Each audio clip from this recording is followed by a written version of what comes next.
I'm Emma and well, I guess you could say I'm still learning how to be me.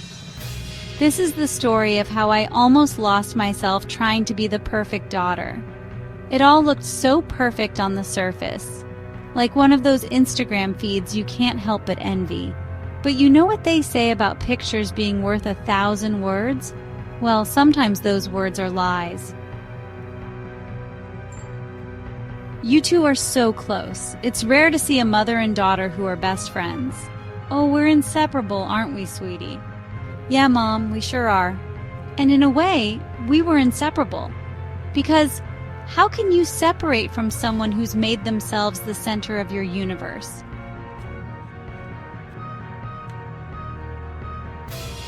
Every day was a carefully choreographed dance. One misstep and... Oh, honey, you're not wearing that, are you? It makes you look... Well, let's find something more flattering.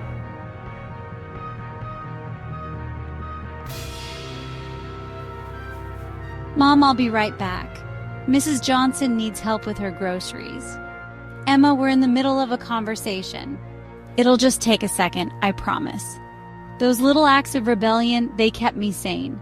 But they also made me feel guilty, ungrateful. Mom, you won't believe it. I got offered a job at... Oh, sweetie, you're not actually considering it, are you? You know how cutthroat that industry is. And it's so far away. And just like that, my moment of joy became another exercise in doubt. Another chance for her to keep me close. Little did I know, this was just the beginning of a long, painful journey to find myself. Growing up, the beliefs instilled by those around me, combined with my own perceptions, became my self-imposed limitations. It was a prison of the mind that twisted my identity and life paths. But eventually, I found the courage to take a leap and start over in a new country. And in doing so, I began to find myself again. I guess I should have been ecstatic about the job offer, but all I felt was dread? Heh. Funny how opportunity can feel like a threat when you've been taught to doubt yourself. Em, this is huge. You have to take it. I don't know, Sarah. What if I'm not good enough? What if, Em, you are more than good enough. You've got this. Mom, I won first place. Mr. Johnson said I could apply for a special summer program. Oh, honey, that's nice. But you know how sensitive you are to the heat. I don't think that program would be good for you.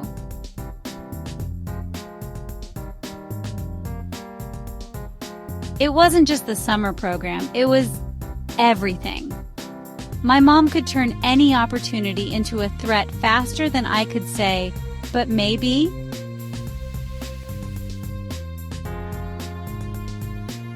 Emma, darling, what are you doing? You're not seriously considering that job, are you? Mom, I've made my decision. I'm taking the job. You're making a mistake. You'll fail. And then what? You think you can make it without me? Maybe I will fail, but at least it'll be my failure.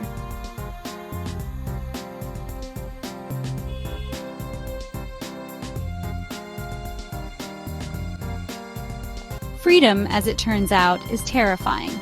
Exhilarating, but terrifying. Like standing on the edge of a cliff, not sure if you're about to fly or fall.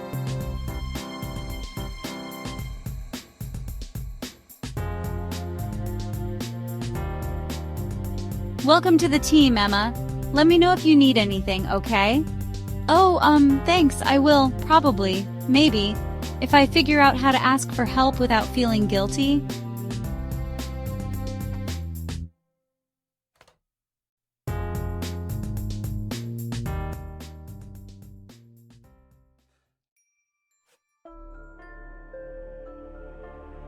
Good morning, everyone. I'm here to present our new marketing strategy for...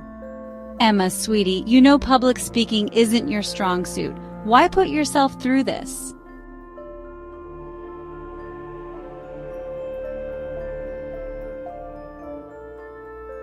Funny how you can run hundreds of miles away, but you can't outrun the voice in your head.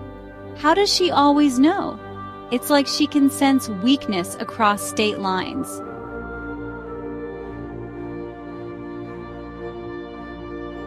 Surprise, darling. I thought you could use some motherly love. Oh, Emma, this place is quaint. But don't you think it's time to come home? You've had your little adventure. Because apparently at 25, living independently is just a phase.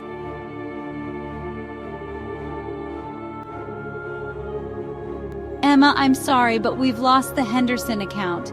Given your recent performance issues, I'm putting you on probation.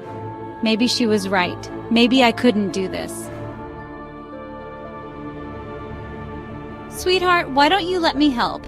I can cover your rent while you come home and regroup. I don't know, Mom. Maybe you're right. No, this isn't how the story ends. I refuse to let it end like this. Mom, I appreciate your concern, but I need to do this on my own. But darling, you're struggling. I'm only trying to help.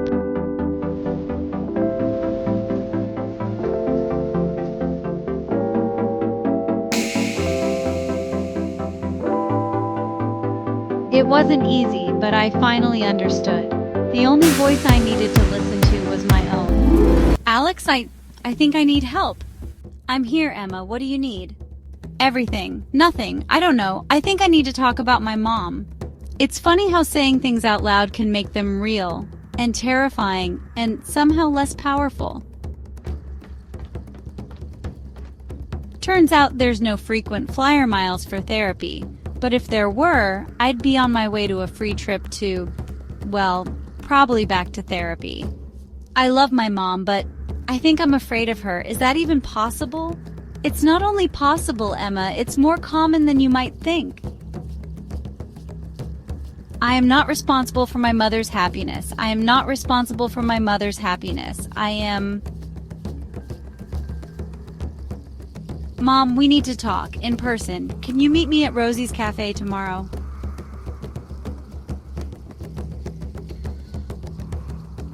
Emma, darling, what's this all about? Are you finally ready to come home? No, Mom, I'm not coming home. I'm here to talk about us. I love you, Mom, but this isn't healthy for either of us. I need space. I need to be my own person. Your own person? Emma, don't be ridiculous. You need me. No, Mom, I don't. Not the way you think I do, and I don't think you need me the way you think you do either. They say the truth will set you free. They don't mention it feels like skydiving without a parachute. Terrifying, exhilarating, and strangely peaceful. It's still hard, every day, but I'm starting to hear my own voice now, and I think I like what it has to say.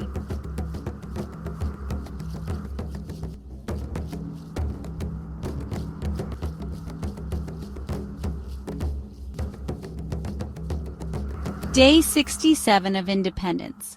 I bought a plant. I think I'll name it Boundary. Day 103.